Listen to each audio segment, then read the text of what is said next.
नमस्कार, the mamma's kitchen रेसिपीमध्ये तुमचं स्वागत आहे. तुमचे अनारसे तळताना तुटतात का? अनारशावर सुंदर जाडी येत नाही का? की अनारसे कडक होतात? मग आजचा व्हिडिओ शेवटपर्यंत नक्की बघा, कारण मी सांगणार आहे परफेक्ट पारंपरिक अनारसे बनवण्याची सोपी पद्धत. चला तर मग सुरुवात करूया. सर्वात आधी आपण 1 ग्लास तांदूळ 3 ते 4 पाण्याने स्वच्छ धुवून घेऊया.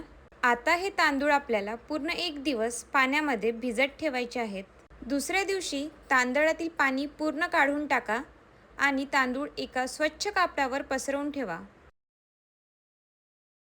तांदूळ पूर्णपणे कोरडे होऊ देऊ नका. थोडासा ओलावा राहिला पाहिजे, कारण यामुळे अनारशाचं पीठ खूप छान तयार होतं.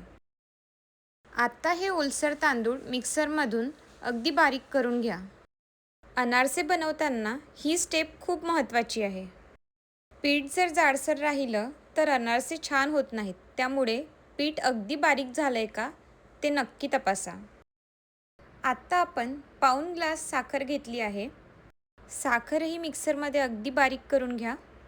1 ग्लास तांदळाला पाऊण ग्लास साखर, हे मेजरमेंट नक्की लक्षात ठेवा. तांदळाचं पीठ आणि साखर एकत्र करून छान मिक्स करून घेऊया. मिश्रण मऊसर झाल्यावर त्याचे गोळे तयार करूया. साखरेमुळे हे गोळे खूप मऊ आणि छान तयार होतात. आता पुढची स्टेप खूप महत्त्वाची आहे. हे गोळे एका हवाबंद डब्यात भरून 2 दिवसासाठी ठेवून द्या. यामुळे मिश्रण व्यवस्थित मुरतं आणि अनारसे खूप सुंदर जाडीसह तयार होतात. तुम्ही आधी कधी अनारसे बनवले आहेत का? कमेंटमध्ये नक्की सांगा. तर आता 2 दिवसांनी आपण बघतोय तर मिश्रण असं परफेक्ट सेट झालंय. मिश्रणाचा मऊसर गोळा तयार करून घेऊया. अनारसे लाटण्यासाठी प्लास्टिक पेपर किंवा बटर पेपरला थोडंसं तेल लावा. छोटासा गोळा घेऊन हलक्या हाताने गोल आकारात लाटून घ्या. जास्त दाब देऊ नका. तेल मध्यम आचेवर गरम झालं आहे.